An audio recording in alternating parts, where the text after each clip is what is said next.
एक दिन की बात है। बीरबल सुबह सुबह अपने किसी दोस्त से मिलने महल के बाहर निकले। रास्ते में उन्हें दो गधे मिले जो शायद अपने मालिक से बिछड़ गए थे। मजे की बात यह थी कि जैसे ही बीरबल आगे बढ़ते, दोनों गधे उनके पीछे पीछे चलने लगते। बीरबल थोड़ा रुके, पीछे मुड़कर देखा, गधे भी रुक गए। जैसे ही उन्होंने फिर से चलना शुरू किया, दोनों गधे भी चल पड़े।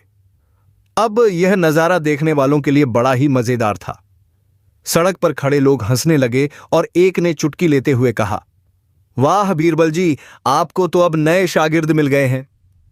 बीरबल भी मुस्कुराए और बोले, हां भाई, अब मेरे ज्ञान की बातें गधे भी सुनना चाहते हैं।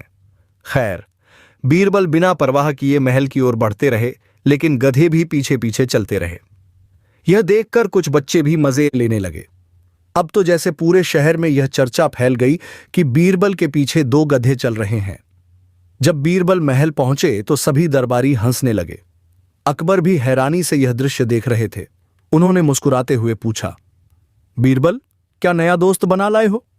बीरबल झुककर बोले, जहां पनाह, ये दोनों गधे मुझसे इतने प्रभावित हो गए कि अब मेरे ही दरबार में नौकरी करने आए हैं। अकबर हंसते हुए बोले, अच्छा, तो इनकी बुद्धिमानी का कोई सबूत है? बीरबल ने तुरंत जवाब दिया, जहां पनाह, इनकी सबसे बड़ी खासियत यह है कि ये बिना कुछ कहे आपकी बातें मानते हैं, बिना वेतन काम करने को तैयार हैं और दरबार में कोई बहस नहीं करेंगे। सभी दरबारी ठहाके मारकर हंस पड़े। अकबर ने मजाक में कहा, बीरबल, इनका नाम क्या रखोगे? बीरबल ने तुरंत कहा, जहां पनाह, एक का नाम धैर्य और दूसरे का सहनशीलता रखूंगा, क्योंकि ये बिना किसी शिकायत के मेरे पीछे पीछे चलते रहे। अकबर हंस पड़े और बोले, तो फिर तुम्हें भी गुरुजी कहना पड़ेगा।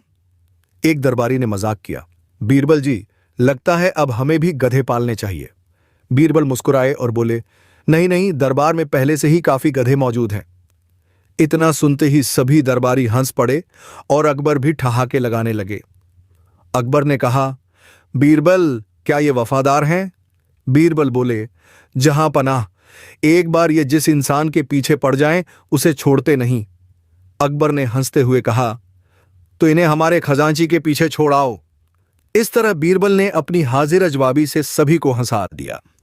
अकबर ने खुश होकर बीरबल को इनाम दिया और गधों को उनके मालिक तक पहुंचवाने का इंतजाम करवा दिया।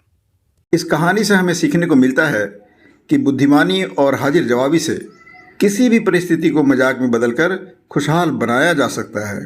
अगली बार अकबर और बीरबल की इस मजेदार कहानी में देखिए कैसे बीरबल ने अपनी बुद्धिमानी से राजा अकबर की समस्या हल की। यह कहानी न केवल मनोरंजक है, बल्कि बच्चों के लिए नैतिक शिक्षा भी देती है।